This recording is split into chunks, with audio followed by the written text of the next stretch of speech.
Here with reaction, former Florida Attorney General Pam Bondi, along with Florida Congressman Byron Donalds, is with us. Byron, you know, Kamala Harris, she praised the LAPD when they started cutting and defunding that department. They cut $1 billion from the police in New York City. How's this defund, dismantle, and no bail law madness working out for the country? It's been an absolute disaster for our country, because if you can't keep criminals off the street, you're not going to have safe streets. This isn't really hard. This is simple stuff, but they have an agenda. Their agenda is very simple. It's to ignore the law in order to support their own interests. But these cities are left safe. Kids can't go to school. People can't go to work without having to look over their shoulder. You can't have a thriving economy. You can't have a thriving society if you're not keeping people safe. The Democrats are wrong on this. They've been wrong on this. The polling has shown they're wrong on this, and it has to stop. And it starts with these liberal DAs who do not want to prosecute people that the police actually arrest. Yeah, Pam, I look at this, then I look at Kamala Harris. She supports a bail fund after they burn a precinct to the ground. She says they're not going to stop in the summer of 2020. They shouldn't stop. They're not going to stop. We're not going to stop. You better take note and beware. They're not stopping. Okay. And then she praises the LAPD, you know, defunding part of the police there.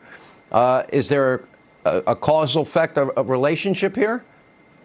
Effect? Well, of course, you're not going to see any police officers supporting Kamala Harris nor Joe Biden. And she used to be an attorney general, which is actually very sad in the state of California that would happen. You know, of all days, Sean, Martin Luther King abhorred the type of violence that we're seeing in these metropolitan cities. What's the common denominator? They're all Democrat-run cities.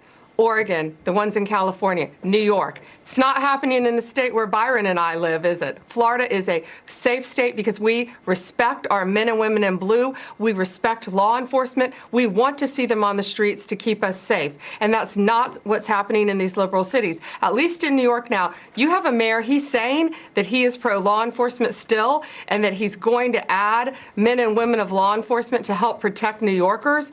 But, you know, he says it's perception. It is perception because you need to put many, many more men and women of law enforcement in the subways, on the streets in New York to do everything he can. And I think the problem he's going to have is Alvin Bragg, that district attorney in New York, who's a Soros-funded, liberal, woke district attorney who's letting people out of jail left and right and not protecting New Yorkers.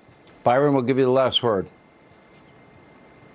Look, I think that Pam is exactly right. And I think it's a bigger thing than that. Look, you have these Democrats running around today talking about voting rights. But if you violated federal election law, you can file a federal cause of action and win. But they're talking about voting rights. Meanwhile, they won't even keep cities safe. It's outrageous, and it's bad for all of our people who live in these cities, not just Democrats or Republicans.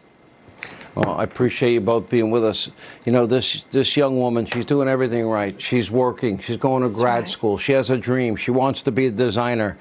And people celebrate defunding the police, and it's not working. And they don't say, you know what, maybe that's a bad idea. Thank you both.